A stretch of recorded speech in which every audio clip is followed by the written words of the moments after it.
Bonjour à tous, une nouvelle vidéo aujourd'hui sur Gargantua de Rabelais et particulièrement sur les chapitres 7 à 10 qui concernent le nom et les habits de Gargantua. Ce sont des chapitres qui sont un petit peu plus difficiles à mémoriser parce qu'il n'y a pas de véritable action dramatique. Donc on va faire un petit point là-dessus de façon à ce que vous puissiez bien les lire et bien les comprendre. Donc c'est parti, on attaque avec le chapitre 7. Donc comment on donna un nom à Gargantua et comment il buvait le vin. Alors, le vieux grand gousier entendit le cri horrible que son fils avait fait en arrivant à la lumière de ce monde quand il bramait « À boire, à boire !» Et il en dit « Que grand tu as !» complétait le gosier. En entendant cela, les assistants dirent que vraiment il devait avoir pour cela le nom de Gargantua, puisque telle avait été la première parole de son père à sa naissance, selon la coutume des anciens Hébreux. Donc on a là... au tout début du chapitre, l'explication du nom, à boire, que grand tu as le gosier, qui donne Gargantua, avec une sorte de référence à la vieille coutume des Hébreux. On n'en sait rien, mais ça donne une sorte d'autorité et de, de cachet à ce nom donné à Gargantua. Et pour le calmer, donc pour calmer les pleurs de l'enfant, ils lui donnèrent à boire à tire-larigot. On le porta sur les fonds baptismaux, c'est-à-dire on le fit baptiser. Donc, premier paragraphe, tout de suite, l'explication du nom. On ordonna 17 913 vaches pour l'allaiter ordinairement, vu la quantité nécessaire de lait pour l'alimenter. Bah oui, évidemment, il s'agit d'un géant. Ensuite, une petite pique contre les scotistes, donc pour les théologiens de Duns Scot, qui prétendent que Gargamel a allaité Gargantua. Avec cette petite expression tout à fait sympa. Cette proposition a été déclarée mamellement scandaleuse, blessante pour les oreilles sensibles et sentant de loin l'hérésie. Donc on note un petit peu l'humour pour traiter cette question des hérétiques utilisée par Rabelais. Il passa dans cet état, donc à l'état de nourrisson, 1 an et 10 mois, et on fabriqua ensuite une charrette à bœufs dans laquelle on le promenait par-ci par-là, donc pour promener l'enfant. Mais il se conchiait à toute heure, c'est-à-dire qu'il se chiait dessus.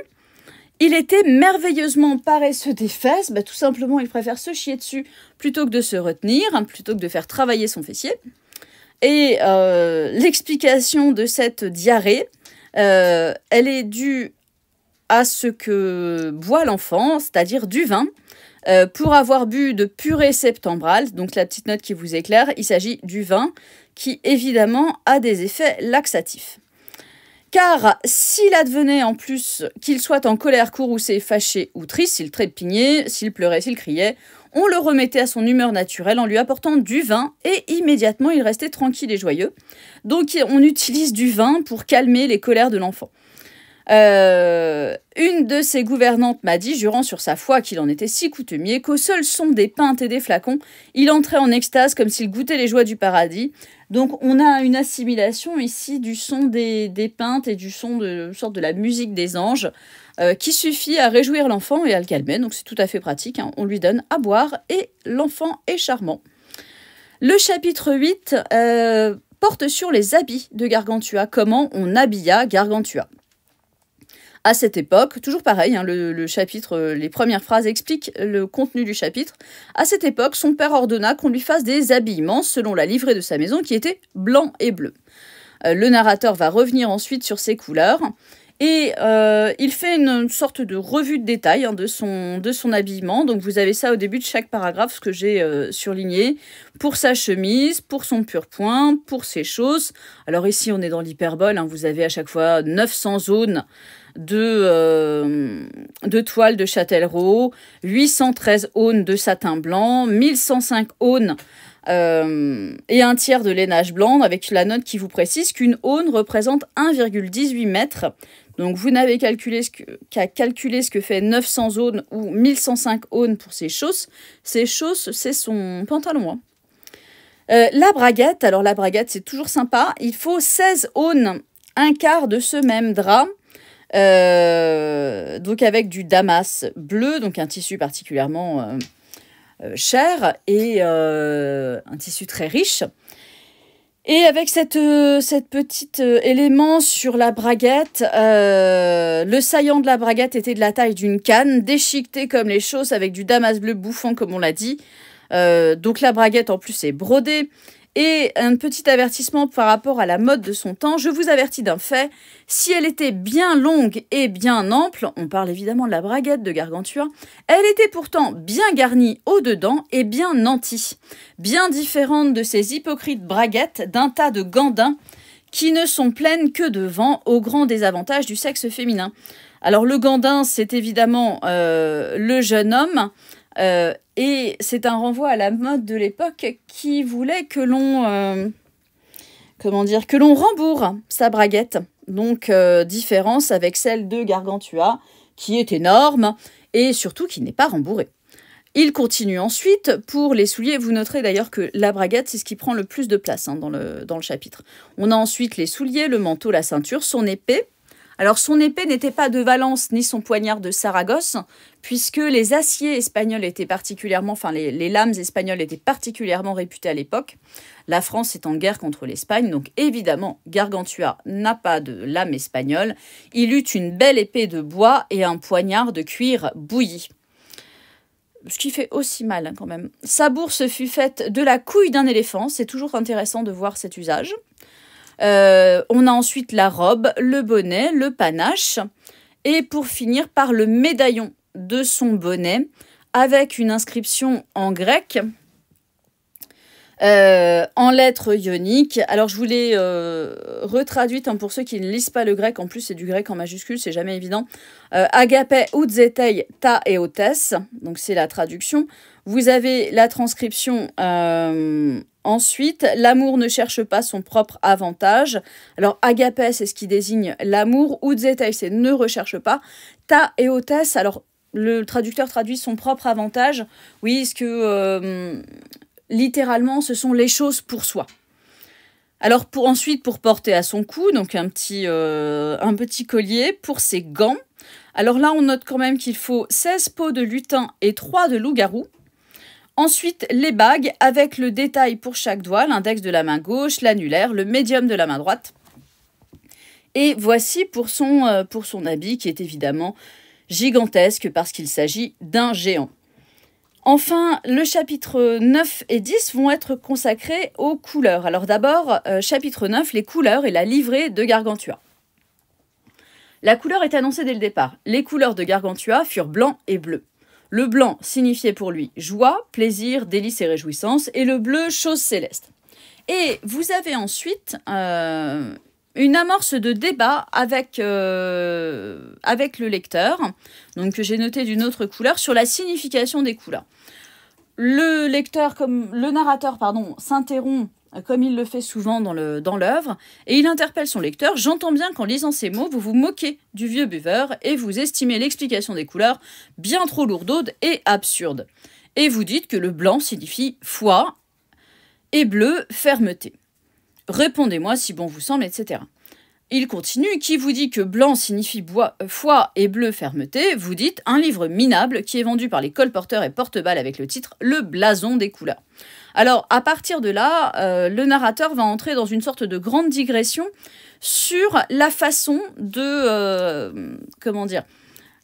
faire les blasons. Alors, les blasons, la science des blasons, c'était quelque chose de très codifié à l'époque, c'est-à-dire que les couleurs avaient systématiquement une signification, et les objets que l'on portait sur les blasons, ce sont les emblèmes des grandes familles, et les objets qui étaient portés sur les blasons avaient aussi un sens très particulier.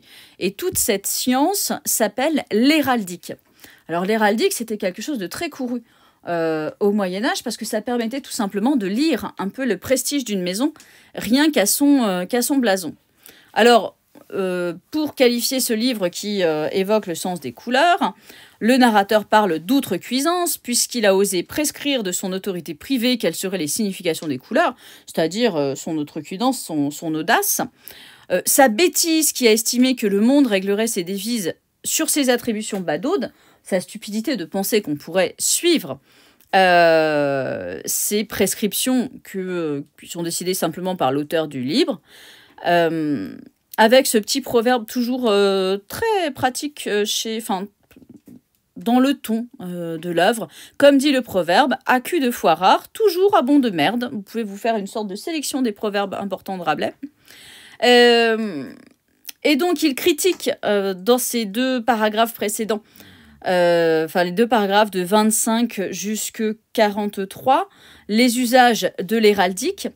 Et il donne quelques exemples un petit peu de la stupidité de la chose et de l'absurdité de certaines pratiques. Pour les mêmes raisons, je ferai peindre un panier pour dire qu'on me fait peiner. Donc là, il s'agit de jouer sur la proximité des mots, sur la paronomase. Et même chose, on va faire des petits jeux de mots.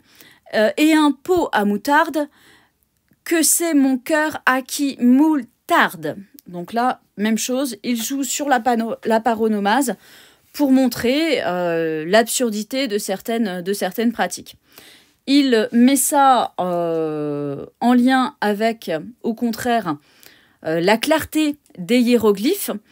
Tous ceux qui les voyaient comprenaient, et chacun qui les comprenait la vertu, propriété et nature des choses qu'ils figuraient. Et cependant, il clôt le chapitre 9 en expliquant que c'est la fin de sa digression, mais mon esquif ne fera pas voile plus longtemps entre ces gouffres et ces gués mal plaisants. Je retourne faire escale au port dont je suis parti, c'est-à-dire je retourne à mes moutons et j'arrête sur ce chapitre. Donc on passe maintenant au chapitre 10. Le chapitre 10 va reprendre ses raisonnements sur les couleurs. De ce qui est signifié par les couleurs blanc et bleu. Alors, il repart dès le début. Le blanc, donc, signifie joie, plaisir et liesse. Il avait fait une digression sur le sens des couleurs en général, et là, il repart sur le blanc et le bleu. Car vous pourrez vérifier si, en écartant vos passions personnelles, vous voulez bien entendre ce que je vais maintenant vous exposer. Et il va développer un raisonnement particulièrement ardu. Il part sur Aristote. Aristote dit, quand on considère 2 choses contraires de même espèce, si vous les couplez de telle façon qu'en des termes d'une espèce conviennent raisonnablement à l'un des termes d'une autre, la conséquence est que l'autre contraire convienne aux termes qui restent. Nom de Zeus, c'est particulièrement obscur. Heureusement pour nous, le narrateur va développer un exemple. L'exemple est assez simple si vous prenez le temps de le lire.